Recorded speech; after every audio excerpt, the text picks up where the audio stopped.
Bom dia a todos. Já estamos caminhando para os finalmente do nosso ano de 2021, né? Não o ano letivo.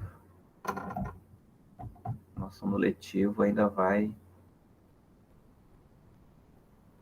um certo tempo ainda.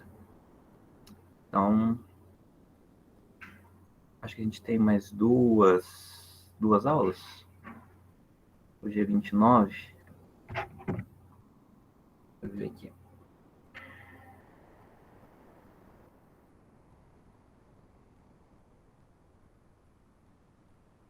Dia 29.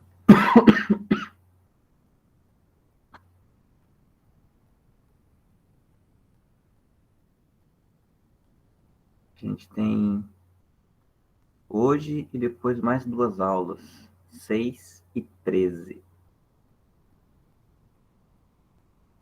Eu vou liberar logo depois dessa aula o fórum para vocês fazerem. Então, não deixe para cima da hora, né? Já que está acabando o ano. E aí a gente encerra o nosso primeiro ano e, quem sabe, a gente se encontra no segundo. Hoje eu vou falar dos primeiros filósofos gregos. Na última aula, nós falamos sobre a origem da filosofia grega, né? O que é que diferenciava a primeira filosofia grega do pensamento mítico. E aí, o que eu acho importante destacar é que o que mudou na perspectiva do conhecimento foi que os primeiros filósofos, eles começaram a compreender que o mundo é um lugar compreensível, visto que impera uma certa ordem, uma certa regularidade na natureza. As coisas não são caóticas no mundo. Na nossa vida, as coisas podem ser caóticas, mas no funcionamento da natureza, não é o caos que impera, pelo contrário, é a ordem. Ordem no sentido de organização. O mundo, ele age numa certa normalidade. Normalidade, entendendo aqui norma como sendo uma palavra que indica regras. Então, normal é aquilo que está dentro das normas, está dentro das regras. O que não é normal é aquilo que está fora das regras. Então, o mundo tem uma normalidade, o mundo tem uma ordem. E essa ordem pode ser conhecida, diferente dos mitos, onde o mundo ele não era possível de ser conhecido, porque na compreensão mitológica do mundo, tudo o que acontece por vontade e desejo dos deuses. Como a gente não tem como conhecer a vontade e o desejo dos deuses, então a gente também não pode conhecer o mundo. No máximo, a gente trabalha para ter sempre o favor dos deuses, né? Sermos alcançados pela graça deles, pela bondade. Então essa é a principal diferença do pensamento filosófico inicial na Grécia para o pensamento mitológico da época. Aí eu apresentei 3 conceitos básicos para vocês, que é o de cosmologia, physis e arqué. A palavra cosmologia, ela significa justamente a ideia de que o mundo é organizado. Então, cosmos significa mundo ordenado, o mundo que segue uma ordem, segue regras. que é diferente do caos. Caos é onde não tem regras. Então, cosmos, esse mundo organizado. Physis, que significa natureza. Então, é a natureza que forma o cosmos. E natureza é tudo aquilo que existe por si mesmo e cresce e se desenvolve por força própria. Então, nesse sentido, os deuses são physis, nós, seres humanos, somos physis, e a natureza como um todo é physis. Para vocês entenderem a diferença, essa xícara aqui não é physis, porque essa xícara ela não existiria por ela mesma. Essa xícara só existe por conta de uma ação humana. Se um ser humano não produzisse essa xícara, ela não existiria. E se nenhum humano agir sobre essa xícara, ela também não muda. Ela vai ser assim para sempre.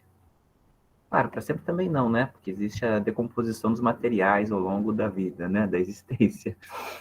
Mas, enfim, não é igual nós, por exemplo, que de um encontro de um óvulo com um espermatozoide, nós nos tornamos isso que nós somos. E nós somos assim não porque nós escolhemos ser assim. Nós somos assim porque a natureza fez com que a gente ficasse assim. A gente tenta dar uma melhorada, né? Passa uma maquiagem, coloca uns piercing, faz umas tatuagens, passa uns cremes aí, né? Mas as mudanças não são o suficiente para mudar o que a natureza faz, geralmente. Enfim. Então, aquela árvorezinha que você tem ali em casa, né? Aquela palmeirazinha, vocês estão vendo? Então, eu não fiz nada para essa palmeirazinha. Vou pegar meu dedo aqui, cadê? Ali. Então, eu não fiz nada para essa palmeirazinha ela ser do jeito que ela é. Foi uma semente que caiu na terra e ela cresceu. O máximo que eu faço é jogar água nela. Diferentemente do vaso dela, ali embaixo. Tá vendo? Cadê meu dedo? Meu dedo. Não, tem que ser outro dedo. Ali. Diferentemente do vaso. O vaso é de plástico. E esse vaso precisou ser feito por um ser humano. Então, o vaso, ele não é physis. Tá? Não é natureza, é artificial. Então, o cosmos é formado pela physis, pela natureza, e essa natureza tem uma origem na própria natureza, que eles chamavam de arqué, ou arché. Essa é uma outra diferença em relação aos mitos também. Nos mitos, muitas coisas existiam por vontade e desejo dos deuses. A gente percebe na narrativa de Gênesis na Bíblia. Não existia nada no começo. Tinha Deus, né? Mas no cristianismo, Deus não é natureza. Deus é Deus. Ele é diferente de tudo.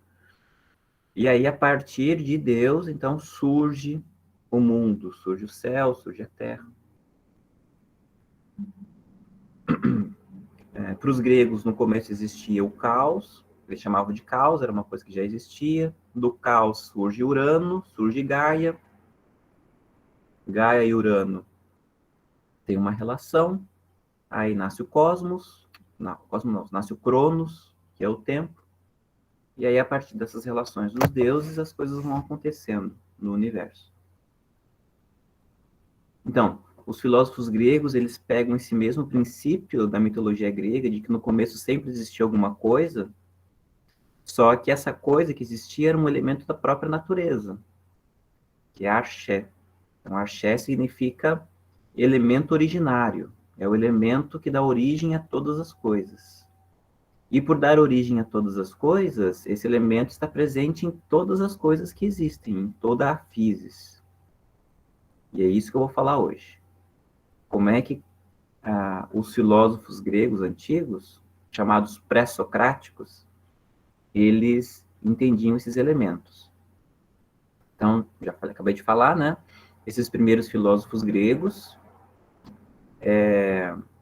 esses primeiros filósofos gregos, eles são chamados de pré-socráticos, porque eles vieram antes de um filósofo chamado Sócrates. O Sócrates é o cara que disse só sei que nada sei. Ele é o principal filósofo da Grécia Antiga, tanto é o principal que ele é um divisor de águas. Existe a filosofia antes do Sócrates, que são os filósofos pré-socráticos que fazem, e a filosofia depois do Sócrates. Que alguns são os discípulos do Sócrates e as pessoas que discutiam com os discípulos de Sócrates, Platão, Aristóteles. Né?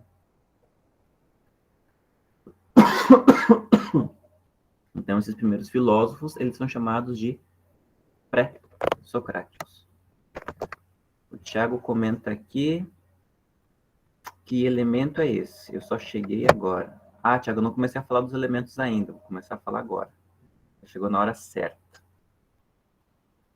O Isaac comenta: Sócrates era gente boa, mas quando ele ficava bolado, ele esculachava. Na verdade, o Sócrates sempre esculachava, Isaac.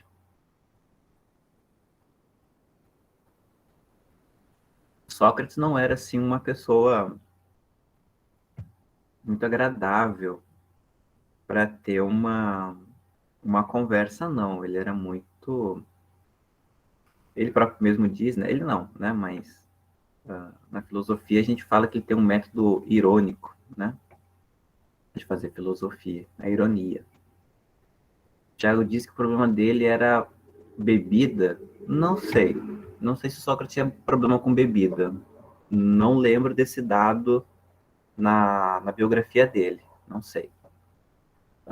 Mas que... E também as perguntas inconvenientes. Sim, de fato, a grande fama do Sócrates são as perguntas que ele fazia, né? São inconvenientes. Inconvenientes porque são perguntas que mexem com a nossa cabeça, né? São perguntas que nos tiram da certeza. A gente vai ver o método socrático mais para frente, mas o primeiro objetivo do Sócrates na sua filosofia e na conversa com as pessoas era fazer as pessoas perceberem que elas não sabem nada. Porque só é possível você aprender alguma coisa quando você tem consciência de que você não sabe. Porque se você acha que sabe, você não se abre para saber nada. Afinal de contas, você vai aprender para quê se você já sabe, não é mesmo? Vocês certamente conhecem pessoas assim, né? Que não dá para ter uma conversa com a pessoa porque simplesmente só a pessoa sabe. Só ela fala e ela não ouve você. Então, o Sócrates, ele era uma pessoa inconveniente justamente pelo fato de que o primeiro objetivo dele enquanto filósofo era mostrar para as pessoas que se elas queriam fazer filosofia, primeiramente elas tinham que reconhecer que não sabiam nada, né? Aí o Sócrates se torna um inconveniente nesse sentido, como qualquer outra pessoa. E o Thiago também comenta que ele era um mó babaca e ficou famoso. Não, o Sócrates não era babaca. Ele só era um cara de princípios fortes, mas ele não era babaca, não. Discordo. E ficou famoso porque o cara era bom, né? Ele não era... Olha, não tinha Instagram, não tinha TikTok na época. E ele é famoso até hoje. Muito famoso até hoje. Então, alguma coisa Sócrates tinha. Ninguém fica famoso 2.000 anos à toa. 2.500 anos, né? Porque o Sócrates viveu por volta do ano 400 antes de Cristo. Então são 2.400 anos de fama, não é pouca coisa não. Hoje em dia as pessoas conseguem uma semana de fama, se conseguem emplacar um meme, legal, né? O Sócrates, sem emplacar meme nenhum, ficou 2.400 anos famoso. O Isaac colocou aqui uma frase. Não, essa frase não é do Sócrates, não. Não tinha sopa de letrinha na época do Sócrates. Então ele não tinha como falar isso. O Daniel usou o Thiago aqui. Não, não é para usar o Thiago, eu só tô discordando, apresentando meus pontos de discordância. Não tem por que zoar, não, cara. Aqui ninguém zoa ninguém. As discordâncias estão aqui pra gente debater aula de filosofia, gente. Eu tô falando porque eu discordo, né? Do que o Thiago falou, que o Sócrates era um babaca. Não acho que ele tenha sido. Só isso. E também falei que, até onde eu sei, eu acho que não tinha problema com bebida. Mas pode ser que eu esteja errado. Mas até onde eu sei, eu acho que não tinha, não. Só isso, não tem por que zoar o Thiago, não. Eu, hein? O Thiago comenta que os dinossauros são famosos há mais de 65 milhões de anos e ninguém cita eles na aula de filosofia. Mas é porque os dinossauros não fazem filosofia, Thiago, meu filho. Aqui a gente fala dos filósofos. O dinossauro deixa para aula de história, de biologia. Se um dia a gente descobrir que algum dinossauro filosofava, a gente cita os dinossauros aqui também. Mas até onde a gente sabe, não encontramos nenhum texto ainda dos dinossauros. Talvez a gente pode pegar. Vocês conhecem Família Dinossauro? Lá nos anos 90, tinha um seriado norte-americano chamado A Família Dinossauro. Depois vocês procuram no YouTube.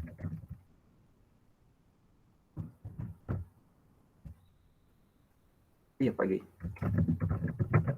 Família Dinossauro.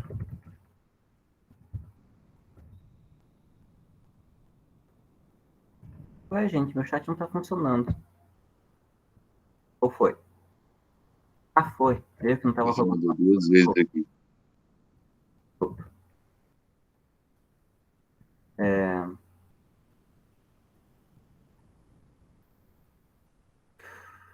Vocês vejam aqui. O Isaac disse que o Sócrates deixou um meme. Ah, a gente fez o meme do Sócrates. É diferente. Só sei que dizer um bom meme, né? O Thiago diz aqui que eu estou dizendo que os dinossauros não eram filósofos, imagina quão reflexivo é viver num ambiente como aquele. Mas então, Thiago, o que a gente sabe sobre os dinossauros é que eles eram animais, né? Não eram animais racionais. Se eles fossem racionais, provavelmente eles filosofavam, mas a gente não tem como saber se eles eram racionais ou não, porque não tem nada, nenhum registro reflexivo deles, entendeu?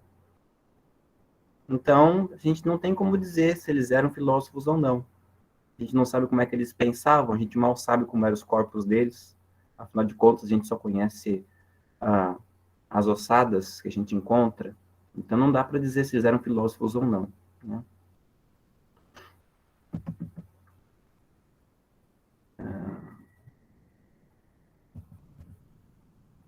Isaac pergunta se tem alguém que não chegou a ver Família Dinossauro. Enfim. Então,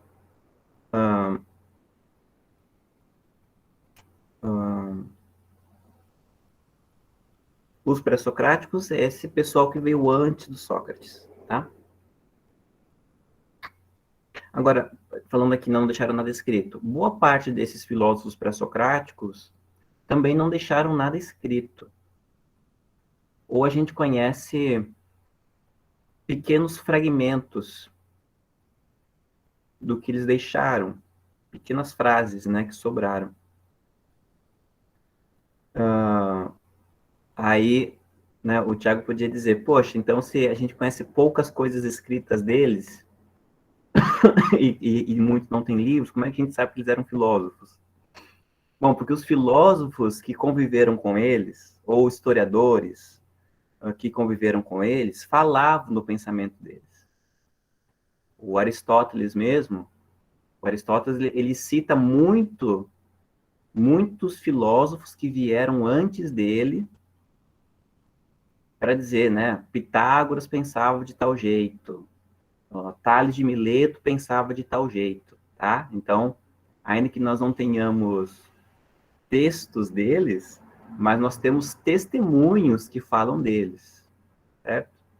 E dos dinossauros, nem testemunhos falando deles a gente tem. O... argumento que alguns dizem que Sócrates nem existiu. Mas a, a tendência maior é de que ele tenha existido sim, porque existem muitos testemunhos a respeito de quem foi Sócrates. Não só testemunhos de discípulos de Sócrates, mas pessoas que eram inimigas também de Sócrates. E são muitas pessoas que citam ele. Pessoas que concordavam com ele e pessoas que discordavam dele. Então, devido a essa variedade de testemunhos, a gente acredita que existiu, sim, uma pessoa chamada Sócrates. Tá? E também várias pesquisas arqueológicas da Grécia encontraram evidências, né, de uma pessoa chamada Sócrates, que foi julgada e teve todo o processo histórico dele, que estão nos livros. Então, assim, é muito mais factível que ele tenha existido do que ele não tenha existido. Tá?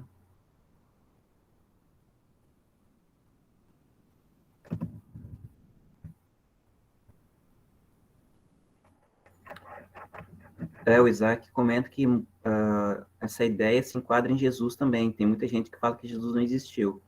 Pois é, dentro do cristianismo, ou a partir do cristianismo, tem muitas pessoas que fazem paralelos entre Sócrates e Jesus.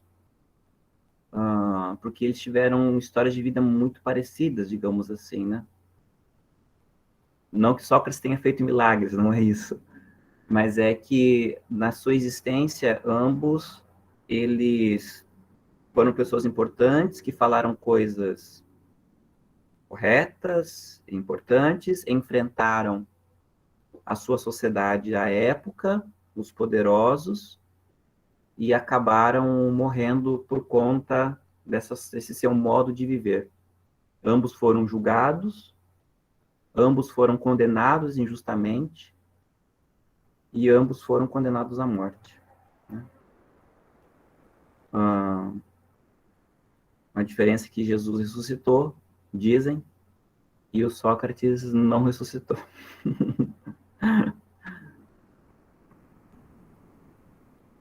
Isaac, se eu contar como Sócrates morreu, eu vou dar spoiler das próximas aulas. Mas vou dar aqui o spoiler porque, enfim, já passaram 2.400 anos, né? Então, Sócrates foi condenado à morte e a condenação dele foi beber veneno. Beber cicuta. O mesmo veneno que matou Romeu e Julieta. A condenação do Sócrates foi beber cicuta.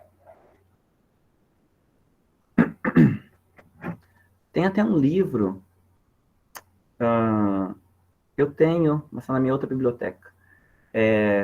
Sócrates e Jesus, o debate. Para quem for cristão aí e gosta, né, de comprar livro.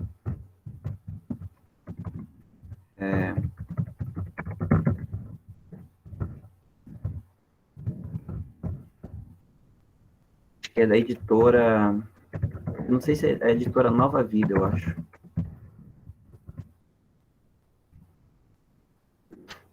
Ou é da editora Vida, não sei. Né? Essa editora Vida é editora protestante, evangélica. É um bom livro, é um livro legal, assim. É uma conversa, né? O cara imagina uma conversa entre Sócrates e Jesus. E nessa conversa, ele tenta mostrar os pontos de convergência entre o pensamento de Sócrates e o pensamento de Jesus. Ele faz esse paralelo. Né? Aproveitar aí a deixa, né, que o Isaac disse, de que tem um paralelo, né? Bom, os pré-socráticos. Então, vamos lá.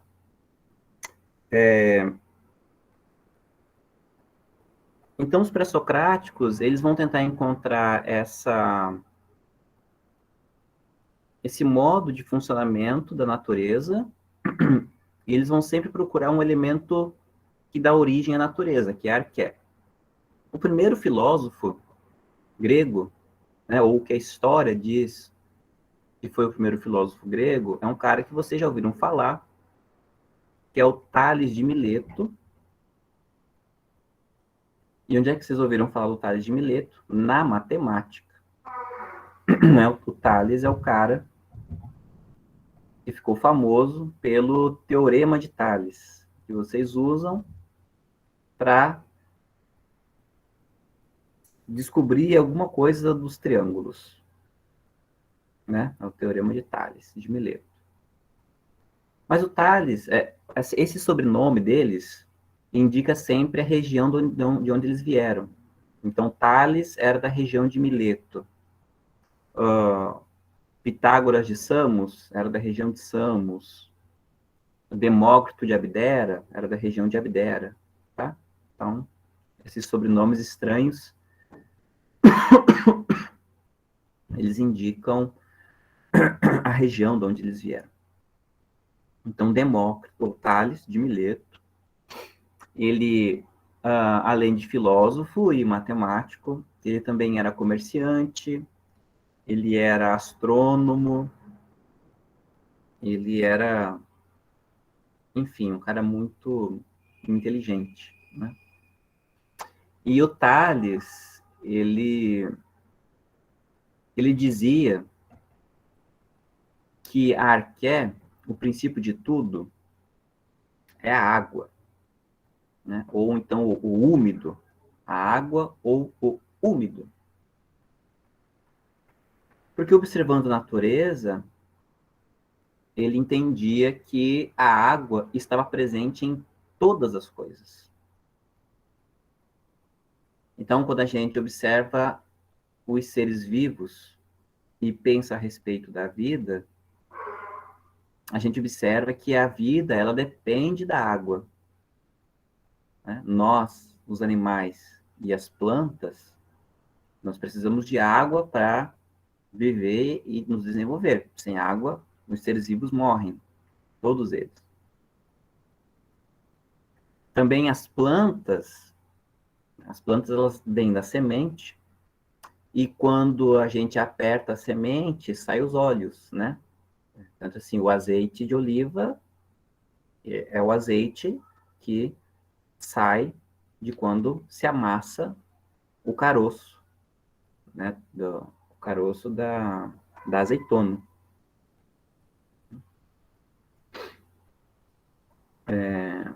E todas as sementes que você apertar, você vai ver que vai sair uma aguinha, um óleozinho, alguma coisa líquida. Então, no processo de nascimento das plantas, há ali água envolvida. Da mesma forma que entre os animais. Nós, animais, ou os outros animais, né? A maioria dos animais, o processo de fecundação também envolve, né, o líquido, né? Por exemplo, os animais machos têm o esperma que leva os espermatozoides para fecundar as fêmeas, né? Então, o veículo da fecundação, ele é líquido.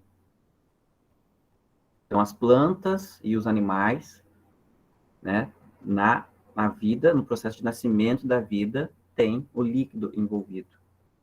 Então, o Tales percebe que aonde há vida, há água.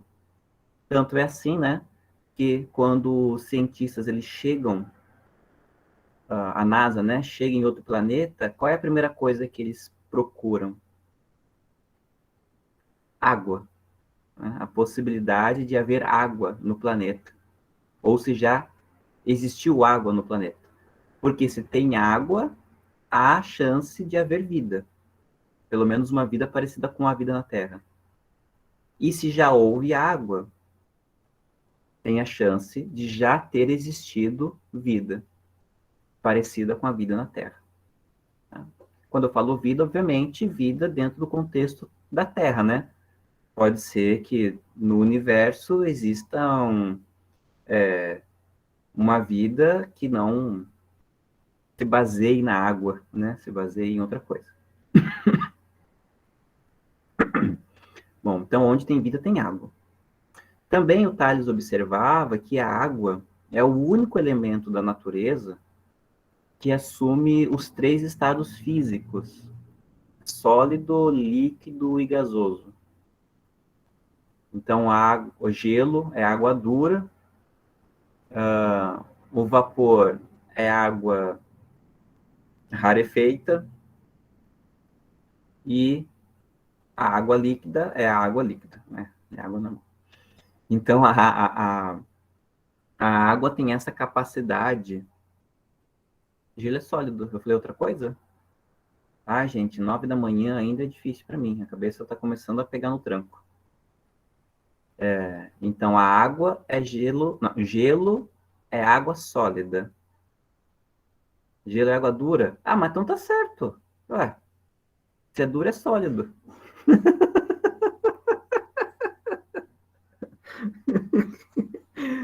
Não, mas se bem que na química, água dura significa outra coisa. Na química, eles têm um negócio lá de dureza da água. Não sei lá o que que é. Acho que é porque a água tem muito ferro, alguma coisa assim. Então, a correção está correta. Isaac, obrigado. Que água dura significa outra coisa na química.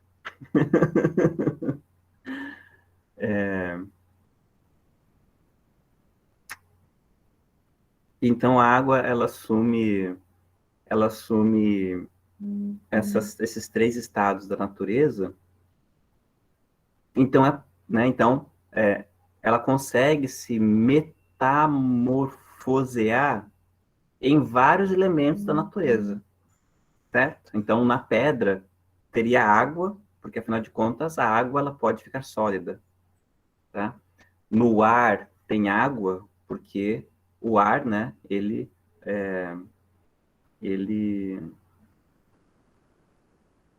enfim, a água evapora, né? E assim por diante. E também, já naquela época dos gregos antigos, eles tinham conhecimento de grandes monstros, que seriam os dinossauros hoje para nós. E havia muitos relatos de enchentes, de dilúvios, né? A história do dilúvio, que a gente conhece na Bíblia, em Gênesis, não eram só os judeus que contavam, tem várias histórias de dilúvios nos povos antigos. Então, Tales dizia que esses grandes animais, que provavelmente eles existiram, né? E a sua carcaça chegou em lugares longe do mar, chegaram lá porque antigamente a terra toda ela era recoberta por água. Então isso indicava que todos nós também temos origem na água, né? Todos os seres, os animais, eles têm origem na água porque no começo tudo era água. A arqueologia, num certo sentido, demonstra isso, né? Que a Terra, antes de ter esses pedaços de continentes, né, onde a gente vive, era água, né? A maior parte era água. Era muito mais água do que é hoje. Enfim, então Tales intuitivamente, ou pelas histórias mitológicas também, ele já tinha essa noção, né? Então vejam, diante dessas observações todas, o Tales dizia que a origem do mundo é a água. A água é o elemento que dá origem a tudo. Mas como a filosofia é a arte de discordar, né, é ruim você encontrar os filósofos concordando um com o outro, a maioria das vezes a gente discorda. Os filósofos que vieram depois do Tales, eles vão encontrar, vão dizer que outros elementos são a origem do mundo. Então vai ter lá o Anaximandro, que vai dizer que a origem do mundo é o ar, ou Anaximenes, não sei, né? Enfim, vai ter uma galera, aí vai ter um cara chamado Empédocles. Empédocles. O Empédocles ele vai dizer que não é somente um elemento, não é o Péricles. O Péricles é o nosso pagodeiro. O Empédocles.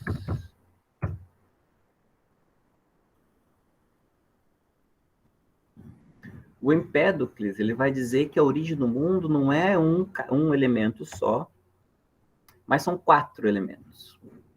É o fogo, a terra, a água e o ar. Então, o mundo, ele começa a existir na medida em que esses elementos eles vão se encontrando e as coisas tomam as formas que têm dependendo da proporção de cada elemento no objeto. Então, como é que os pássaros, por exemplo, por que é que os pássaros voam? O Empédocles diria que eles voam porque eles têm mais ar na sua formação. Então, eles têm um corpo que indica que há terra, eles bebem água, então a água, né, na formação deles, mas eles estão mais próximo do céu porque eles têm mais ar na sua composição, por isso que eles voam. Os peixes, por sua vez, têm mais água na sua constituição, por isso que eles vivem no mar. Nós humanos temos mais terra na nossa constituição, por isso que nós andamos na terra, vivemos na terra. Mas, ao mesmo tempo, nós também temos ar, porque nós respiramos. Nós temos fogo, porque nós temos temperatura. Então, na medida em que esses elementos eles vão se unindo em quantidades diferentes, eles vão formando as coisas. E o que é que faz as coisas se unirem, os elementos diferentes se unirem? O Empédocles vai dizer que há 2 forças do universo, uma de união e uma de desunião. Então, a força de união ele chama de amor, e a força de desunião ele chama de ódio. Então, todo movimento de transformação que há na natureza acontece porque existe essa força chamada de amor e ódio que une e separa os elementos.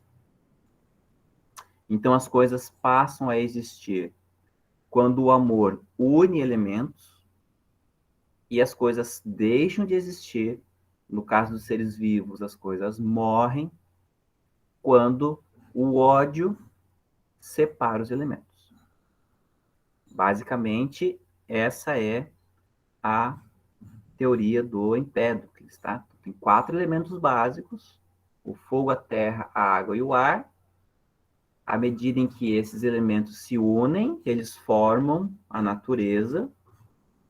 As coisas são formadas por diferentes proporções desses 4 elementos.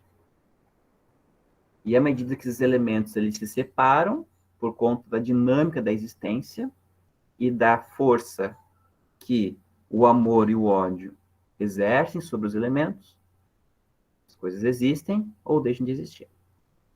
Isso seria o Empédocles. Aí começa a vir uma galera mais abstrata. Tipo um cara chamado Pitágoras.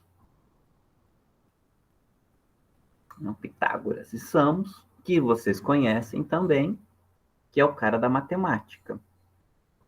Do teorema de Pitágoras, que vocês usam para calcular o ângulo do triângulo retângulo, o cateto hipotenusa, né? O Pitágoras é o cara dos catetos e da hipotenusa. E o Pitágoras é um cara interessante, porque antes de ser filósofo, ele era um religioso, ele criou uma seita religiosa.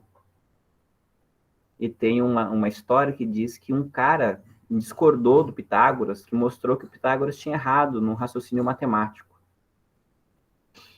E o Pitágoras, com medo de que essa informação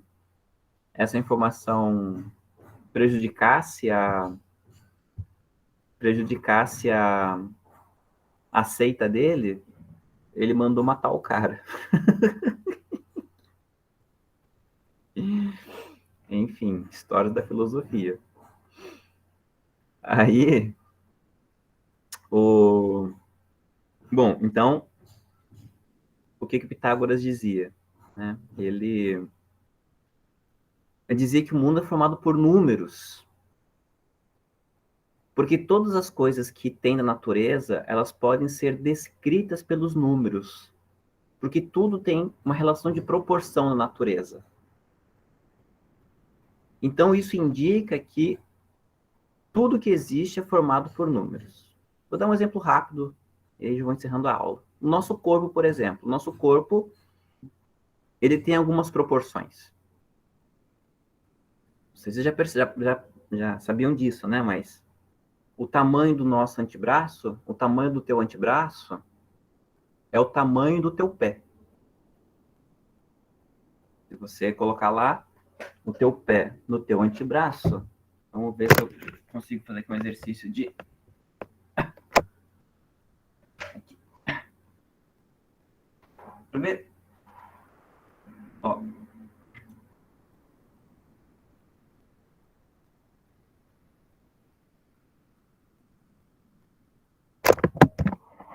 Pode medir aí.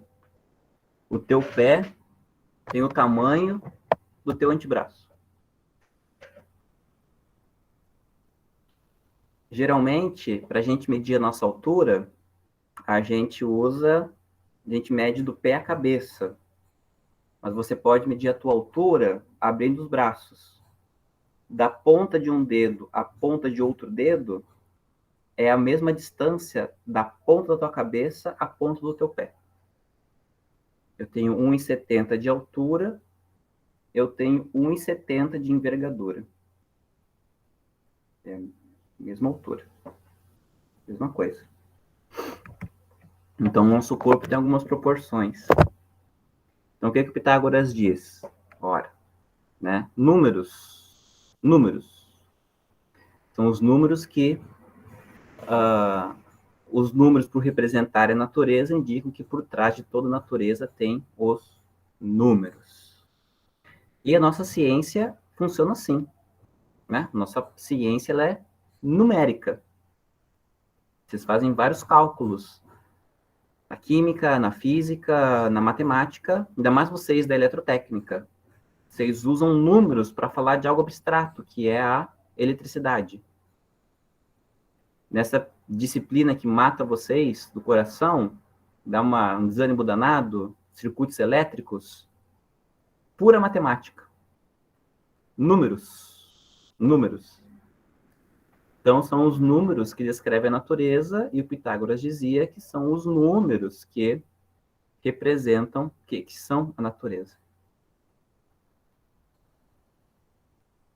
O Isaac comenta aqui que o tamanho da orelha é o mesmo tamanho que existe da ponta do nariz até a testa, e da ponta do nariz até o queixo. Eu sei que o rosto tem proporções também. Tanto é assim que na aula de artes, quando a gente aprende a desenhar rostos, existe uma medida, não é? Que faz os riscos lá, a gente faz os riscos. Então, é a proporção.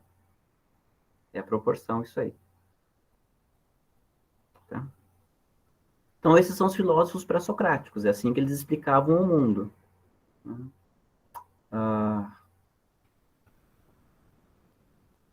Semana que vem, eu continuo ainda mais um pouquinho, mas eu já vou abrir o fórum para vocês participarem. Tem um Demócrito ainda, que é o cara dos átomos, e é uma teoria importante que eu preciso passar também. Tá bom? Aquele papo de Jesus e Sócrates tomou um pouquinho de tempo da gente. Mas faz parte. Ok, gente? Então, semana que vem a gente se encontra. Se cuidem.